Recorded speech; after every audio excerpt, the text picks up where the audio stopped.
Hello दोस्तों, doctor brain booster channel में आपका एक बार फिर से स्वागत है। आज हम बात करेंगे ब्रेन के ऐसे 12 सीक्रेट रूल्स के बारे में जिसे आज के समय में हम सभी को जरूर जानना चाहिए।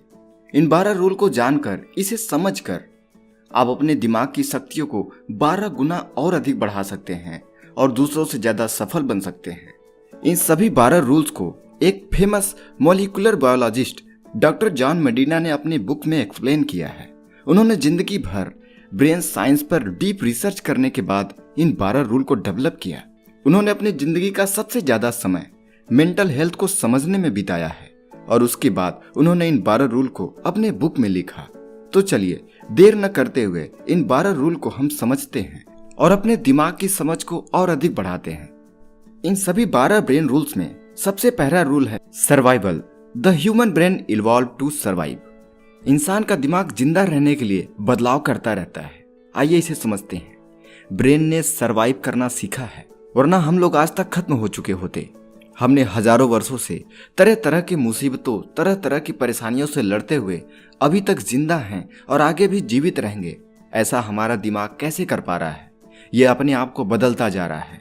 आपने देखा होगा कि कैसे पहले चेचक जैसी महाबीमारी आई थी, लेकिन ब्रेन ने खुद को इवॉल्व किया, मतलब परिस्थितियों के हिसाब से खुद को चेंज किया, जिससे हमने मेडिकल में इतनी तरक्की कर ली और बीमारियों से लड़ने की दवाइयां तैयार कर ली, जिससे इंसान सरवाइव करने में सफल रहा। हमने इंटरनेट का आविष्कार किया, जिससे सूचना जगत में क्रांति आ गई। यानी कि हमारा दिमाग टाइम के साथ साथ नई चीजें सीखता रहता है। आप आज के समय में इंटरनेट के द्वारा यूट्यूब पर कितनी चीजें देख रहे हैं, कितनी सारी नई नई चीजें सीखते जा रहे हैं। यह आपके लिए एक नई सुरक्षा कवच की तरह काम करता जाता है। ये सूचनाएं, ये जानकारियां ही हैं जो आपको आगे और आगे विकसित करने के लिए तैयार करता है। यह आपका दिमाग तरह तरह की जानकारियों को इकट्ठा करके खुद को इवोल्यूट करता है। दूसरा है exercise. Exercise enhance brain power. Exercise करने से ब्रेन पावर में वृद्धि होती है। दोस्तों, एक्सरसाइज करने के फायदे तो आपको पता ही है, लेकिन अथर कहते हैं कि एक्सरसाइज से केवल बॉडी बिल्डिंग ही नहीं होती, बल्कि ब्रेन भी पावरफुल बनता है। ब्रेन को ज्यादा ऑक्सीजन मिलती है, ब्लड सर्कुलेशन ज्यादा होता है और ब्रेन बहुत ही ज्यादा एक्टिव होता है।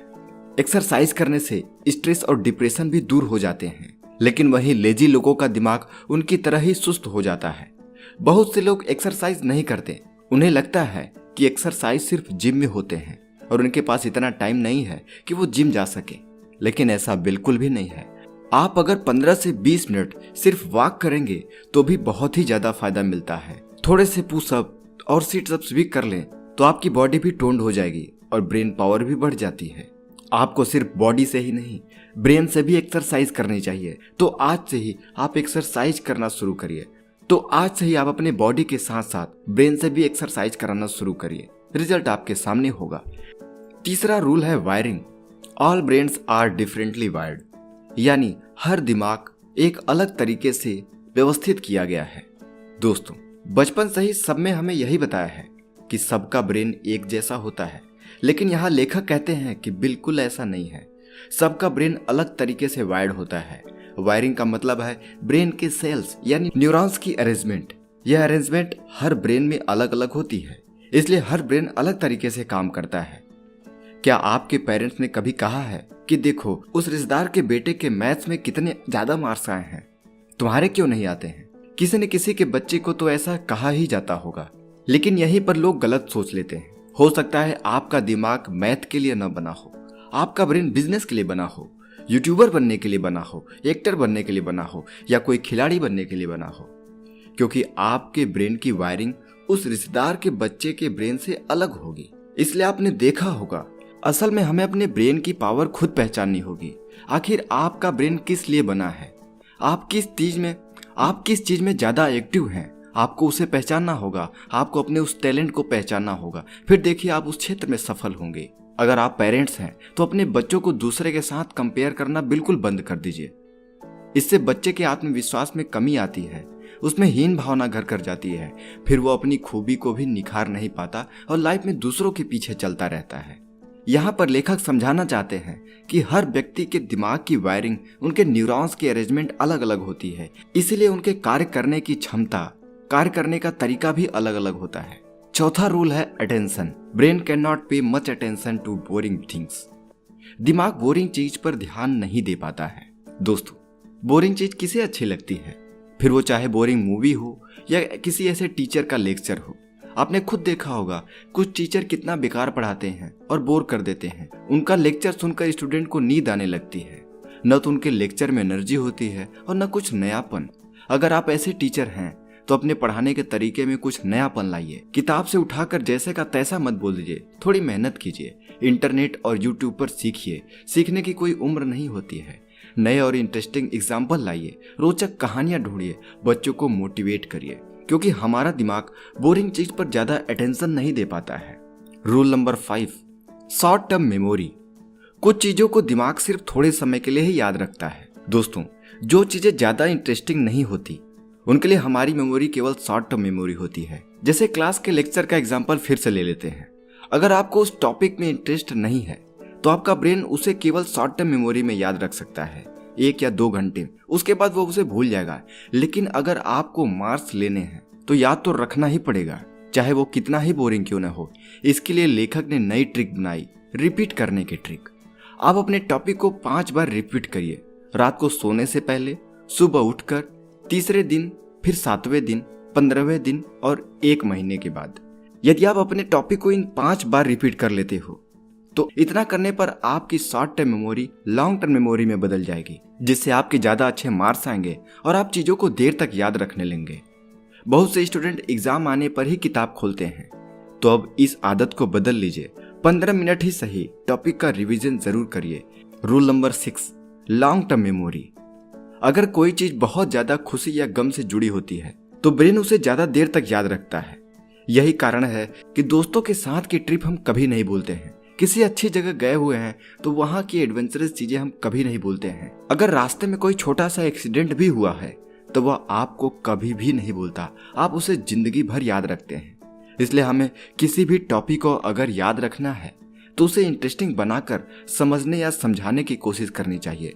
इससे ब्रेन उसे लंबे समय तक याद रख सकता है। आप इसके लिए ऊपर दिए गए रिपीट वाले ट्रिक को आजमा सकते हैं। रूल नंबर 7, स्लीप यानी नींद। अच्छी नींद ब्रेन को हेल्दी रखता है। दोस्तों, ब्रेन को स्वस्थ रखने के लिए अच्छी नींद लेना बहुत जरूरी है। क्या आपको पता है, जब हम सोते हैं तो हमारी बॉडी खुद को 80% तक हील कर सकती है। जब हम सोते हैं तो हमारा ब्रेन भी दिन भर के बुरे विचारों, कूड़े कचरे को साफ करता है, फालतू के विचारों को हमारे दिमाग से बाहर निकालता है। आपने देखा भी होगा, किसी से झगड़ा होने पर आपका मूड खराब हो जाता है, लेकिन जब आप अगले दिन सोकर उठते हैं तो आप थोड़ा अच्छा महसूस करते हैं, क्योंकि नींद के दौरान ब्रेन आपके बुरे विचारों को साफ कर देता है। हर दिन हमारे ब्रेन के सेल्स यानी न्यूरॉन्स मरते रहते हैं। सोते समय ब्रेन इन न्यूरॉन्स को फिर से बनाता है, जिससे हमारा ब्रेन ठीक से काम कर पाता है। जो लोग लेट सोते हैं या ठीक से नींद नहीं लेते हैं, उनके ब्रेन की एबिलिटी कम हो जाती है। ऐसे लोगों को एंजाइटी या डिप्रेशन भी होने लगता है।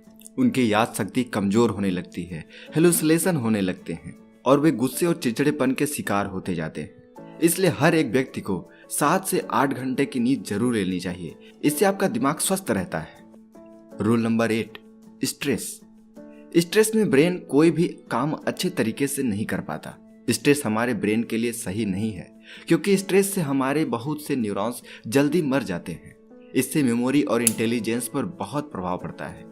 अगर आप घर का स्ट्रेस ऑफिस लेकर जाते हैं और ऑफिस का स्ट्रेस घर लेकर आते हैं तो याद रखिए, तो आप अपने भीतर एक स्वीट पॉइजन को पैदा करके रखे हुए हैं, उसे होल्ड करके रखे हैं और आपको इसके कुछ ही समय में एक गंभीर परिणाम देखने को मिलेगा। इसलिए स्ट्रेस से हमेशा दूर रहिए, खुश रहिए और दूसरे को भी खुश रखने का प्रयास करिए। देखिए दोस्तों, जिंदगी बड़ी लंबी है, इसमें चिंता करने से कोई फायदा नहीं हो सकता। कहा जाता है चिंता चिता के समान है। इसलिए हमेशा खुश रहिए, एक्सरसाइज करिए, मेडिटेशन करिए, ध्यान करिए। Rule number 9, sensory integration. सभी 5 सेंस ऑर्गन्स ब्रेन को प्रभावित करते हैं। दोस्तों, हमारी 5 ज्ञानेंद्रियां होती हैं। यदि हम अपने ब्रेन पावर को बढ़ाना चाहते हैं तो हमें इन अपने 5 सेंस का ज्यादा से ज्यादा इस्तेमाल करना चाहिए। जैसे सेंस ऑफ स्मेल यानी आपकी नाक। आप खुशबूदार चीजें सूंघने का प्रयास करिए, अच्छे अच्छे फूलों को, चॉकलेट की खुशबू, इन सब अच्छी अच्छी खुशबू को यदि आप सूंघते हैं तो आपको काफी रिलैक्स महसूस होता है। ऐसे ही आपके कान हैं, इन कानों को एक म्यूजिक, डिवोशनल म्यूजिक की आदत डालिए। हल्की हल्की म्यूजिक जो आपके कानों के साथ साथ आपके ब्रेन को भी रिलैक्स महसूस करता है। आपको अपने इन सेंस का इस्तेमाल जरूर करना चाहिए। आप उन्हें प्यार से हक करिए जिन्हें आप बहुत प्यार करते हैं। इससे आपके सभी सेंस आपके ब्रेन को अच्छा महसूस कराने में, उसे दोबारा से रीडेवलप करने में मदद करते हैं। आपके ब्रेन के न्यूरॉन्स दोबारा से डेवलप होने लगते हैं। इसलिए आपको अपने सभी सेंसेस का बारीकी से, बड़े गहनता से इस्तेमाल करना चाहिए। इसकी पावर को बढ़ाना चाहिए। Rule number 10, vision. यह सबसे ज्यादा महत्वपूर्ण है।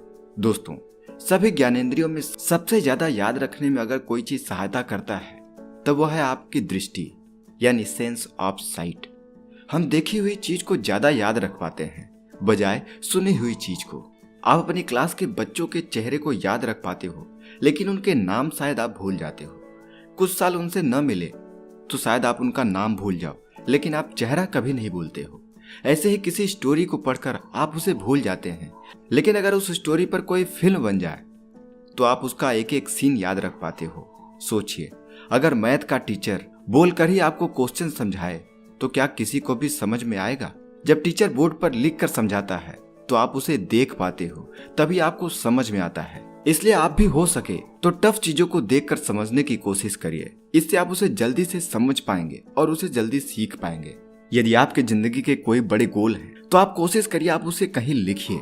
यह आपके दिमाग को डायरेक्ट इफेक्ट करता है और आपको नए नए रास्ते दिलाता है। Rule number 11, gender. मेल और फीमेल का दिमाग बिल्कुल अलग होता है। दोस्तों, एक एक्सपेरिमेंट में पुरुष और महिलाओं को हॉरर फिल्म दिखाई गई। मेल के दिमाग का राइट हिस्सा एक्टिव दिखा, जबकि फीमेल में लेफ्ट वाला हिस्सा एक्टिव दिखा।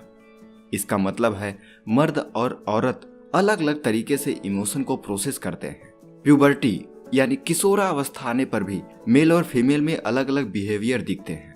लड़के एंटी सोशल हो जाते हैं, गुस्से और तोड़फोड़ मचाने लगते हैं, जबकि लड़कियां इमोशनल हो जाती हैं, जरा जरा सी बात पर नाराज हो जाती हैं या रोने लगती हैं। इसलिए इनकी साइकोलॉजी को समझकर बर्ताव करना चाहिए।